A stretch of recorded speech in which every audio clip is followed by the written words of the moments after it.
Ya, selamat pagi Pak Jeffrey dan juga teman-teman sekalian. Baiklah kita mulai dengan berdoa. Mari kita tundukkan kepala. Tuhan Bapa kami yang Maha Pengasih.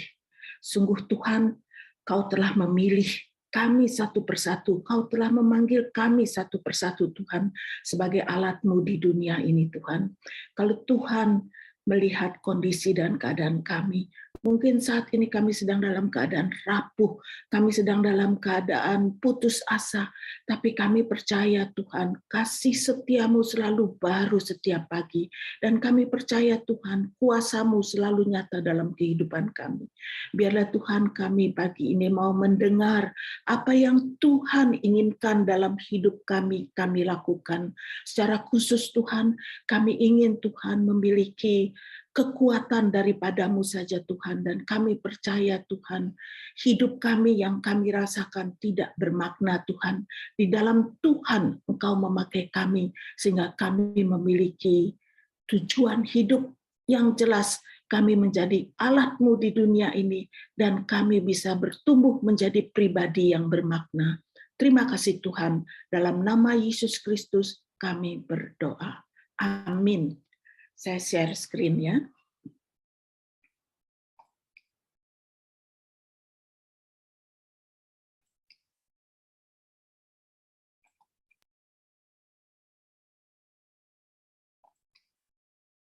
Ya, pribadi yang tidak bermakna.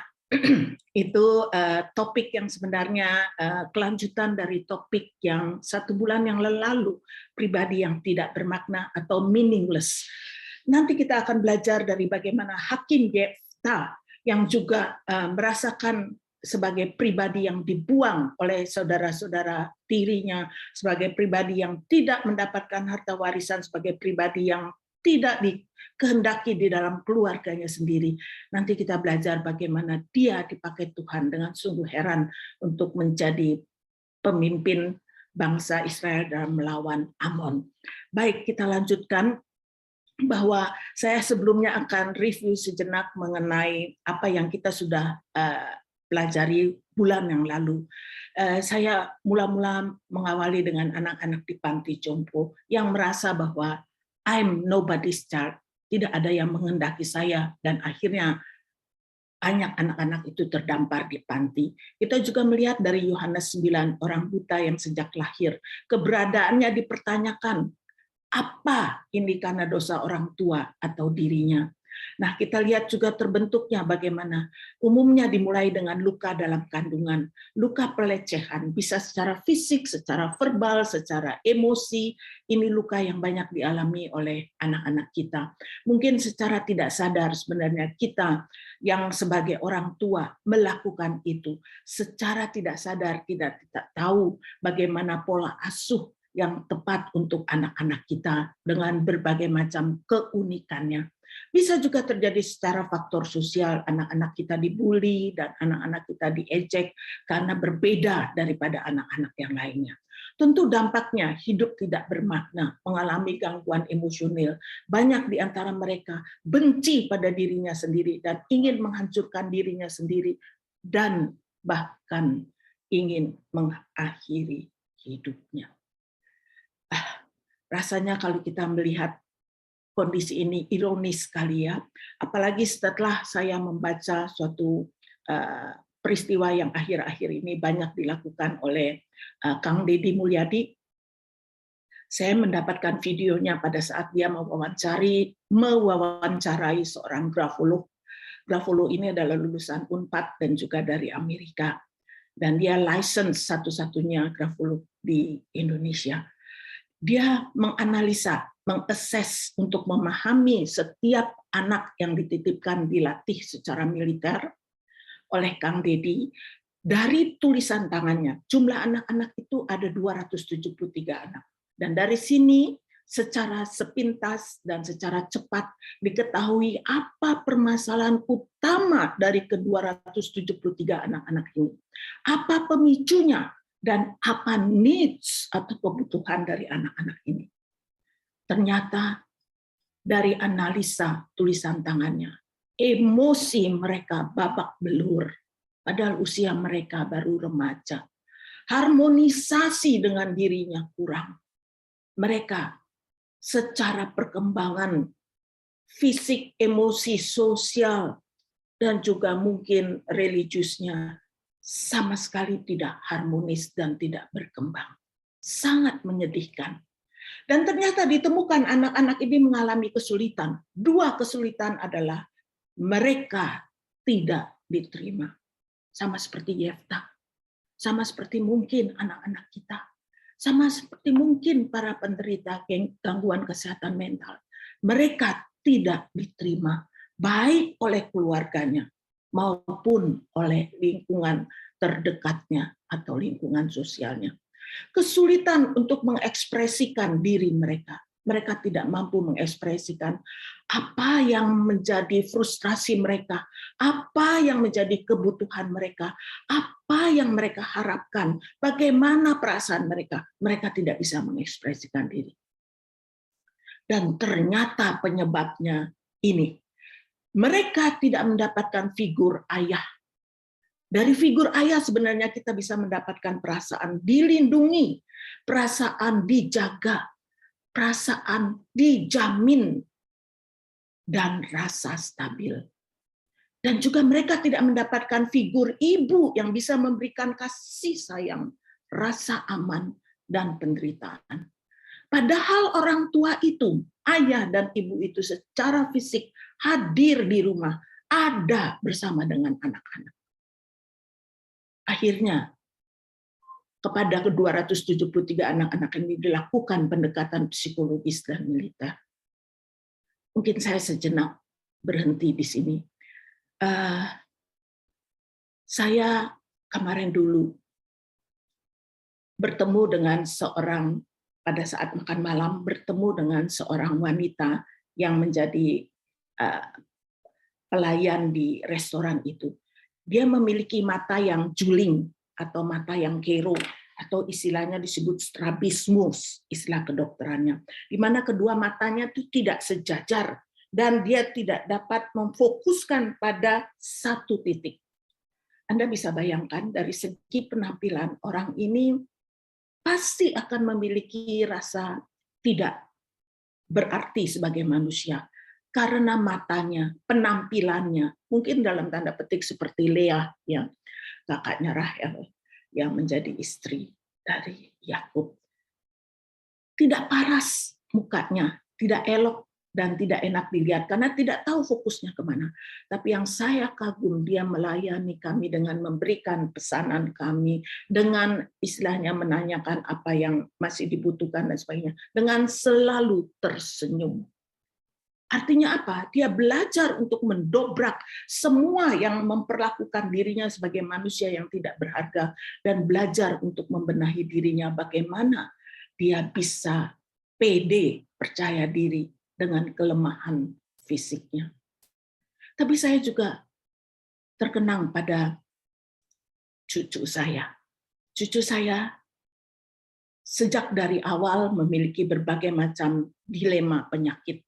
Dan juga dia mengalami suatu kelainan yang disebut pas lahir pankreasnya tidak bekerja dengan benar, sehingga opositnya diabetes. Dia selalu kekurangan gula. Dan hampir katakanlah 3 minggu dia berada di NICU, Neonatal Intensive Care Unit di Singapura. Adalah suatu anugerah Tuhan kalau dia bisa survive, hidup. Tapi pada saat dia masuk kelas 1 SD di sebuah sekolah Kristen yang cukup besar dan terkenal, dia tidak bisa mengikuti pelajaran di situ. Karena ya mungkin metodenya tidak cocok dengan dirinya, dan mungkin juga anak ini dengan keunikannya tidak terlayani secara kebutuhannya. Akhirnya kelas 1 SD itu dia harus 2 tahun. Tapi mamanya melihat bahwa anak ini mungkin akan mengalami banyak masalah kelak. Lalu kelas 1 saja sudah 2 tahun.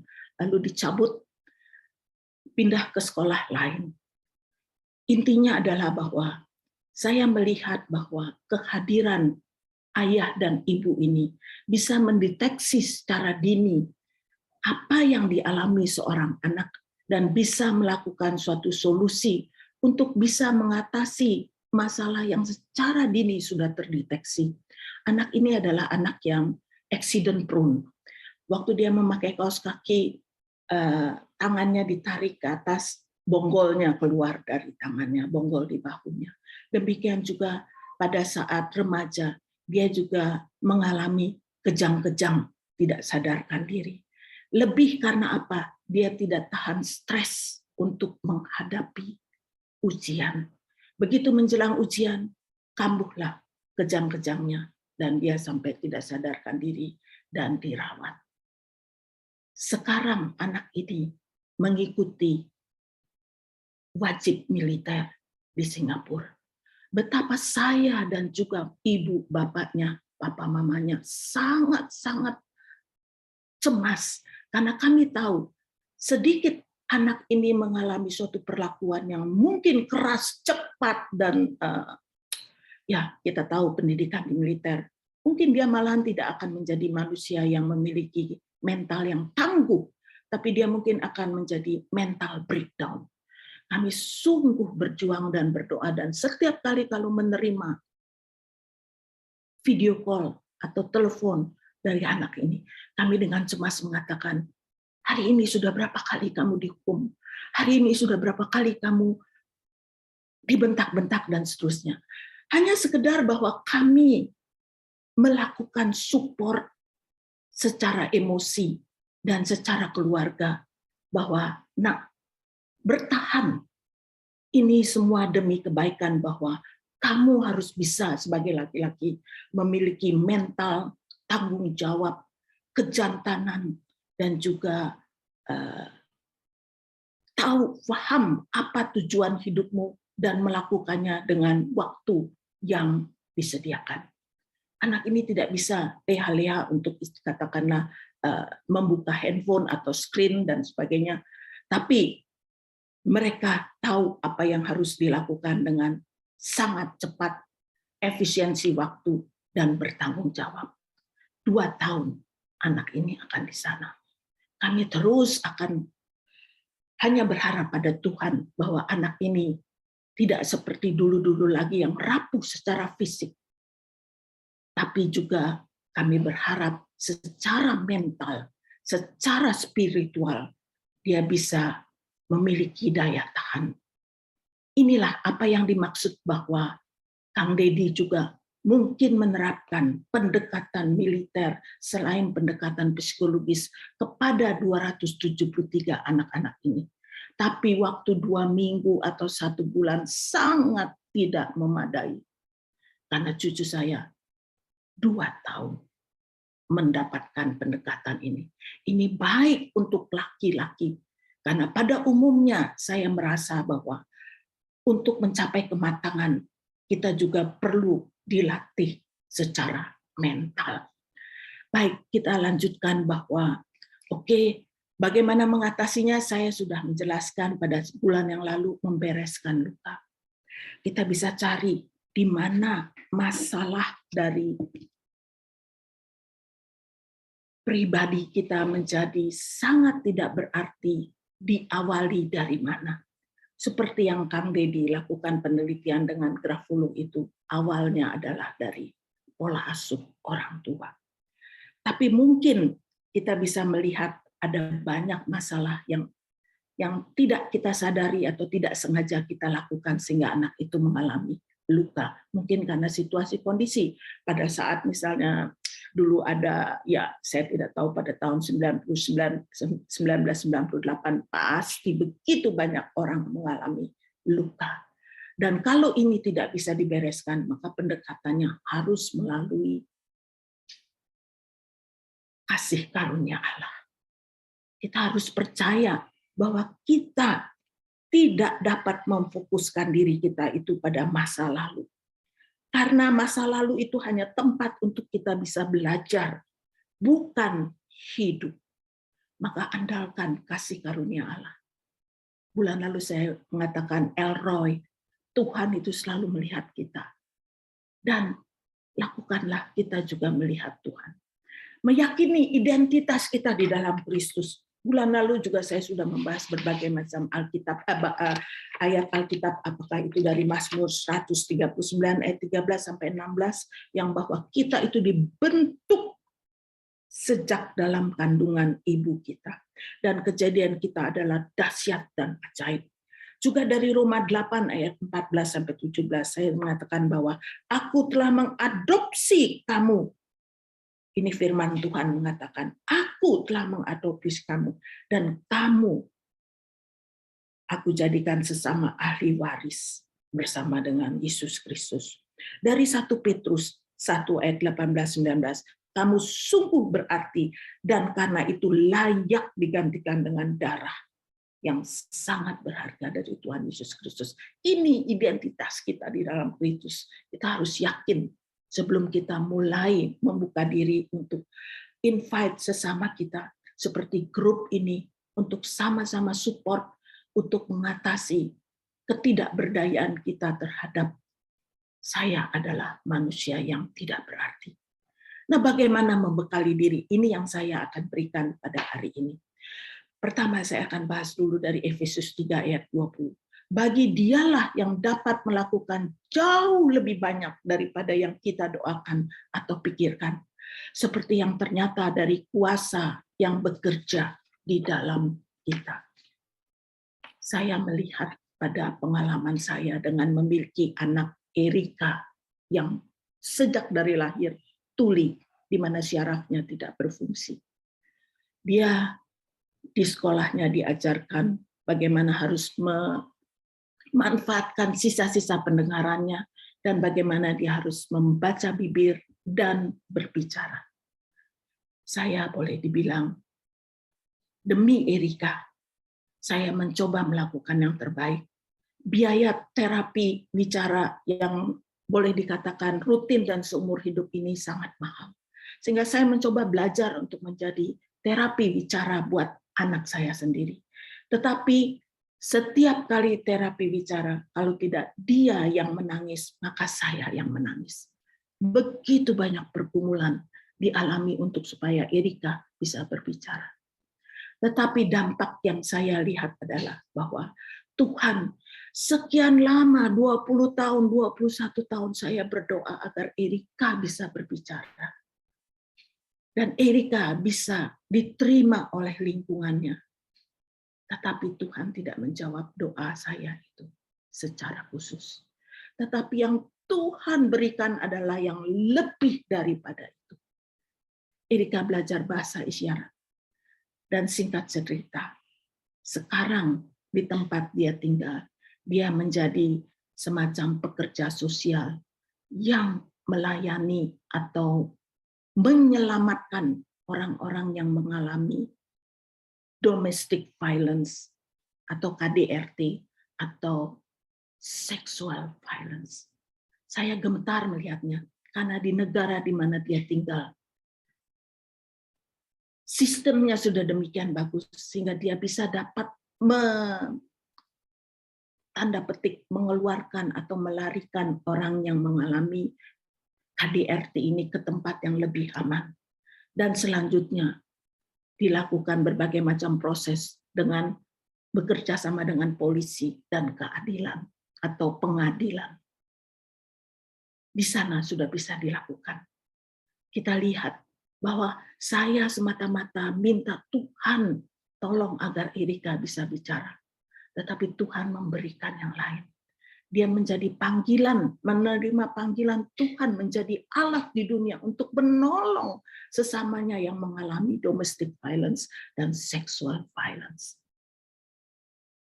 Sungguh, kuasa Tuhan bekerja di setiap diri kita. Kita lanjutkan, membekali diri dengan pendekatan psikologis. Ada 7 self. Kesadaran diri, penerimaan diri, refleksi diri, memaafkan diri, ekspresi diri, belas kasihan diri, dan akhirnya transformasi diri. Saya jelaskan secara singkat. Kesadaran diri. Langkah pertama adalah seperti yang tadi saya katakan, kenali luka, pola, dan pemicunya. Anda tidak dapat memperbaiki sesuatu jikalau Anda belum mampu melihat, memahami, atau menyadari luka, pola dan pemicunya. Sesudah Anda sadar, maka Anda harus bisa menerima diri. Kalau Tuhan sudah izinkan ini terjadi dalam diri saya, maka hentikanlah perlawanan terhadap masa lalu, kekuranganmu dan emosimu. Karena apa? Penyembuhan dimulai ketika Anda atau saya menerima setiap bagian dari diri saya atau Anda tanpa menghakimi. Mungkin kita memiliki orang tua yang tidak memahami bagaimana harus mengembangkan anak-anaknya dengan sehat dan baik. Kita mungkin mengalami banyak perlakuan-perlakuan yang membuat saya itu merasa hancur, terluka. Maka di sini saatnya kita untuk bisa menerima keadaan diri kita. Tuhan, kalau Tuhan izinkan ini terjadi, maka baiklah, saya akan berjalan bersama denganmu bagaimana saya bisa untuk mengatasi rasa tidak berdaya dan tidak bermakna ini. Self-reflection, refleksi diri, gali lebih dalam pikiran dan ekspresi Anda. Anda bisa membuat jurnal, Anda bisa meditasi, atau terapi bisa membantu mengungkap rasa sakit yang tersembunyi. Dengan bantuan dari teman-teman di grup ini, kita bisa mendapatkan suatu pemahaman lebih dalam lagi bagaimana melalui refleksi diri itu, saya bisa menganalisa apa yang terjadi dalam diri saya. Kalau saya sudah mengerti, memahaminya, bisakah saya memaafkan diri saya sendiri dan juga orang-orang yang membuat saya tidak bermakna? Yakin Anda telah melakukan yang terbaik yang Anda bisa dengan apa yang Anda ketahui saat itu. Sekarang waktunya lepaskan rasa bersalah, rasa malu, dan penyesalan baik pada diri sendiri atau penyesalan bahwa kenapa saya sebagai anak dari orang tua yang tidak pernah hadir dalam kehidupan saya. Atau kalaupun hadir, mereka banyak melakukan pelecehan, baik fisik, emosi, ataupun verbal. Self-expression, saya berharap Anda bisa mengungkapkan kebenaran Anda, tetapkan batasan, dan berhentilah untuk menekan emosi Anda. Coba ekspresikan perasaan-perasaan Anda. Itu adalah kunci kebebasan emosional. Mungkin saya ambil contoh anak saya yang mungkin karena tidak bisa bicara dan tidak bisa mendengar, maka perkembangan bahasanya menjadi terhambat. Tetapi saya berusaha agar supaya dia mampu mengekspresikan perasaan-perasaannya juga tidak semata-mata melalui ungkapan verbal. Tapi saya mengambil contoh misalnya, ada papan whiteboard di rumah kami, dan setiap kali setiap anggota keluarga, suami saya, dan ketiga anak-anak kami bisa mengekspresikan perasaannya. Misalnya, hari ini saya senang. Mungkin saya jawab, karena saya sudah bisa menyelesaikan tugas-tugas masak. Atau suami saya mengatakan, hari ini senang karena saya bertemu dengan A, B, dan C. Misalnya. Dia mungkin tidak bisa berbahasa. Hari ini saya senang dengan stiker atau dengan grafis atau dengan katakanlah gambar, dia membuat suatu perasaan senang karena mungkin dia ketemu teman-temannya dan bisa bermain. Ini harus dibiasakan karena kita perlu mengekspresikan diri kita senang, susah, atau sedih, marah, dan lain untuk bisa kita memiliki suatu kelegaan dalam kejiwaan kita. Belas kasihan diri, bersikaplah baik pada diri sendiri, membekali diri dan penyembuhan bukanlah jalan yang lurus. Ingat, muter-muter mungkin juga mundur. Mundur 3 langkah, tidak apa-apa, maju 2 langkah. Mundur lagi 2 langkah, nanti maju lagi 3 langkah. Begitu seterusnya. Perlakukan diri Anda dengan sabar dan cinta. Dan kami, para carer, akan bisa atau mau membantu agar Anda juga bisa menjalaninya dengan sabar dan penuh cinta. Self-compassion. compassion. Harapannya adalah Anda bisa melakukan transformasi diri sampai pada tahap yang lebih baik dan tidak menjadi seperti diri Anda yang dulu. Anda akan bertransformasi menjadi seorang yang lebih kuat, lebih bijak, dan lebih berwibawa. Ini adalah suatu proses yang lama, panjang, tetapi perlu diusahakan. Nah, ini chair of well-being. Saya mengatakan betul, dalam setiap masalah kita perlu obat-obatan psikiater. Kita perlu berdoa dan berdoa, tapi jangan lupa bagaimana strategi membekali diri itu selalu menyangkut fisik, sosial, mental, dan pekerjaan. Pekerjaan kita sudah bersyukur bahwa Pak Jeffrey dengan timnya sudah melakukan pembinaan dan melengkapi diri para GKM setiap hari Rabu.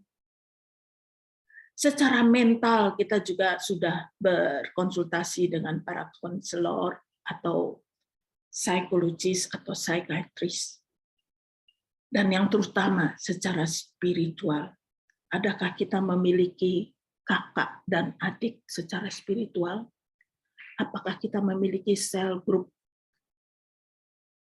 Ini adalah teman-teman yang secara spiritual bisa membentuk dan membuat mental kita lebih sejahtera. Art dan creativity ini jangan pernah lupa. Karena ini sangat baik untuk perkembangan mental. Nah, saya bahas sedikit mengenai physical well-being. Betul, keadaan kita seringkali dalam keadaan depresi dan down. Ini memang susah sekali. Tapi saya ingin mengatakan bahwa air seember atau katakanlah sedrum kalau kita lemparkan pada batu, batunya tidak berasa apa-apa. Tapi kalau setiap saat secara rutin kita berikan satu tetes air, maka lama-lama setelah berbulan-bulan, mungkin bertahun-tahun, batu itu akan punya lubang. Intinya adalah bahwa kita harus konsisten melatih. Ini salah satu contoh saja. Ini adalah aktivitas saya yang saya lakukan setiap hari, 7 hari seminggu. Karena saya memiliki berbagai kelemahan fisik, tekanan darah tinggi, kolesterol, kelebihan berat badan, usia tubuh saya, saat ini saya berusia memasuki 70 tahun, tapi usia tubuh saya 75 tahun. Maka mau tidak mau, ini harus menjadi habit saya. Saya berjalan, target saya 7.500 setiap hari. Lalu, saya juga harus demi kesehatan jantung, saya melakukan intensity jalan supaya mencapai moderate atau vigorous, kecepatan yang sedikit lebih cepat dari jalan biasa. Target saya 150 menit dalam 1 minggu. Artinya 30 menit kalau saya jalankan 5 hari. Ini saya sudah tercapai. Lalu daily calories burn. Karena apa? Saya senang makan. Saya termasuk orang yang sulit mengendalikan diri untuk makan. Maka saya harus punya prinsip, kalori yang masuk saya harus keluarkan. Dan ini tidak mudah. Lalu tidur, ini yang selalu saya harus banyak belajar. Karena saya memang sulit tidur. Bagaimana saya bisa melatih supaya saya bisa tidur sedikit lebih lama? Ini yang saya terus masih berjuang. Dan itu pula yang kita harapkan dari teman-teman. Betul kalau saatnya kita tidak mampu untuk melakukan jalan, tidak apa-apa. Tapi saya percaya kalau kita ada yang mendampingi, memberi semangat, memberi afirmasi, tentu semangat itu muncul. Saya mau cerita, Mami dalam keadaan yang kurang baik pada akhir-akhir ini. Karena secara emosi, secara kebutuhan, dia tidak ingin tinggal bersama dengan ipar atau adik saya. Dia ingin kembali ke rumahnya. Tapi banyak pertimbangan yang membuat kami belum bisa melakukan hal itu. Lalu anak saya berkata pada omanya, karena dia melihat omanya menangis sewaktu kami mau sesudah makan mengembalikan lagi untuk pulang ke rumah adik saya. Dia nangis. Lalu anak saya mengatakan, "Oma, semangat. Ayo tos. Jadi omanya yang sudah berumur 101 tahun dicoba di-affirm, disemangati dengan kehadiran cucunya yang mengatakan, Oma bisa. Ayo kita berdamai dengan keadaan. Sementara Oma pulang dulu ke rumah adik saya. Jadi banyak hal kita sebagai carer mencoba melakukan hal ini dengan istilahnya kita mendekati kerabat terkasih kita secara konsisten. 8 cara ampuh menjadi lebih percaya diri dalam 90 hari. Mungkin ini secara cepat saja ya. Meditasi, kadang-kadang dengan mandi air dingin bisa membuat semangat. Bangun tidur, jangan lebih dari jam 8. Minum hanya air saja. Workout, latihan 5-6 kali seminggu. Lalu menggunakan daily affirmation, healthy diet, dan juga take risk. Ini yang sebenarnya kita coba belajar. A man who walks with purpose doesn't need the crowd to cheer. Nah, kita coba mulai dengan satu hal ini dulu. Untuk mencari tujuan atau untuk katakanlah apa tujuan hidupmu? Apa arti hidupmu? Hidup ini sendiri tidak ada artinya. Justru kehidupan ini adalah suatu kesempatan untuk kita meng-create meaning. Jadi chase your goals. Nggak usah yang muluk-muluk goals-nya. Apakah Anda terisolasi, apakah Anda sedang terpuruk, tired, dan sebagainya, ketakutan, keep going. Ya, ini hanya contoh sederhana. Mungkin saat ini saya sedang tidak ada rasa untuk melakukan apapun juga. Saya seperti pohon yang tidak ada daunnya. Tapi saya ingin mencoba, saya ingin bersama dengan kekuatan Tuhan dan dukungan support dari teman-teman di grup ini, saya mau berkembang. Coba saja, sebut satu atau dua hal dari hal yang Anda inginkan atau kelebihan Anda. Misalnya, Anda suka berbagi. Atau misalnya, Anda suka menulis. Itu saja, tidak usah muluk-muluk. Tapi kita coba terapkan dalam aktivitas sehari-hari. Hari ini ya, saya ingin berbagi. Mungkin saya ingin berbagi rasa syukur saya dengan mungkin sharing WhatsApp dengan Pak Jeffrey. Pak Jeffrey, saya hari ini merasa bahagia. Itu sudah berbagi. Atau katakanlah berbagi secara benda dan sebagainya. Hal itu saja kita coba. Nah sekarang ini tokoh pahlawan iman yang tadi saya awali dengan Yefta. Kita baca dari Hakim-Hakim 11, nanti ibu-ibu, bapak-bapak, dan saudara sekalian bisa baca dari Hakim-Hakim 11. Dia adalah seorang hakim di antara bangsa Israel. Tetapi betapa menyakitkannya dia karena dia dibuang oleh keluarga sendiri. Dia adalah anak seorang sundal, anak perempuan lain. Anak yang lahir di luar ikatan perkawinan yang sah. Diusir dari rumah ayahnya oleh saudara-saudaranya, saudara tirinya, dan tidak mendapat milik pusaka. Dan ternyata siapa yang bisa menerima Yefta? Yang bisa menerima Yefta adalah para perampok di tanah Top, orang-orang yang tersisihkan dalam kehidupan sosial mereka. Ironis sekali. Meaningless hidupnya. Tetapi kita baca nanti dari Hakim-Hakim 11, ketika bangsa Israel ketakutan menghadapi bahaya dari bangsa Amon, para tua-tua Gilead mendatangi Yefta dan memintanya menjadi pemimpin mereka. Allah menunjukkan kemurahannya dengan memakai siapapun dengan latar belakang apa saja untuk menjadi alat bagi kemuliaannya. Amin, saudara sekalian. Kita harus yakin itu. Dari Ibrani 11 ayat 32 dan 33 nanti kita bisa baca juga. Yefta adalah pahlawan yang gagah perkasa dan tetap mengandalkan Tuhan. Imannya kepada Tuhan tetap teguh meskipun ia ditolak dan dibenci oleh keluarganya sendiri dan para pemimpin Israel. Apa yang hina bagi pandangan manusia, justru itulah yang dipakai Tuhan. Tuhan mengangkat kehidupan Yefta dan menjadikan Yefta seorang pemenang.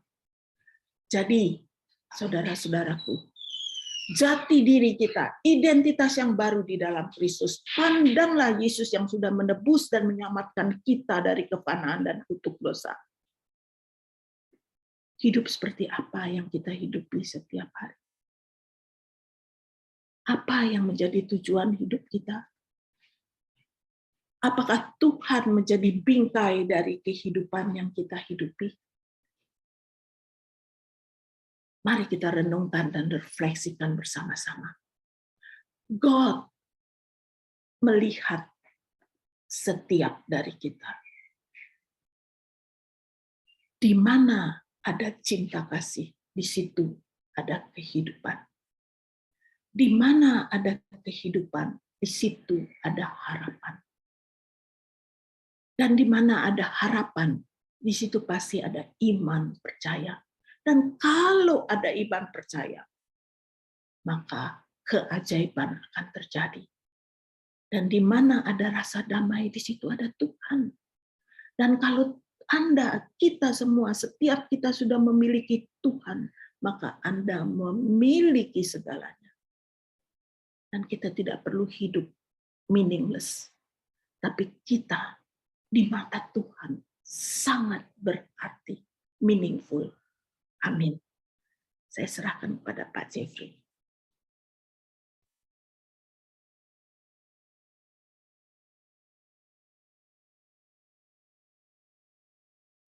Masih mute, Pak. Oke. Baik, kita sama-sama berdoa ya. Bapa di dalam surga, kami bersyukur dan berterima kasih Tuhan. Kami diberkati oleh perenungan pada pagi hari ini. Kami bersyukur Tuhan, kami sebagai pribadi-pribadi yang Tuhan ciptakan, kami di dalam hidup ini kami mempunyai makna Tuhan, karena Tuhan mengasihi kami Tuhan. Dan Tuhan, ketika kami memiliki Tuhan, kami memiliki segalanya. Sebab yang ada, yang segala-galanya itu ada pada kami Tuhan. Kami bersyukur Tuhan, walaupun kami GKM, walaupun kami lemah, walaupun kami ada kekurangan, tapi Tuhan bisa memakai kami Tuhan. Dan Tuhan bekerja di antara kami, di tengah kami Tuhan, lebih dari apa yang kami pikirkan dan kami doakan Tuhan. Berkati setiap GKM di tempat ini dan setiap caregiver Tuhan, supaya mereka diberikan kekuatan terus untuk memandang kepada Kristus, kepada salib Kristus, kepada kebangkitan Kristus, dan pada anugerah Tuhan. Supaya kami semua sebagai anak-anak Tuhan boleh bangkit Tuhan, boleh terus memuliakan nama Tuhan di dalam segala keberadaan kami. Terima kasih juga untuk Ibu Mariam, Tuhan berkati pelayanan Ibu Mariam, kehidupan Ibu Mariam dan keluarga Ibu Mariam. Terima kasih, kami bersyukur Tuhan, kiranya Tuhan terus pakai Tuhan Ibu Mariam menjadi berkat bagi kemuliaan nama Tuhan dimanapun Ibu Mariam berada. Kami sekali lagi bentar lagi akan berdoa, kiranya Tuhan memberkati doa kami sesuai dengan kehendak-Mu saja Tuhan.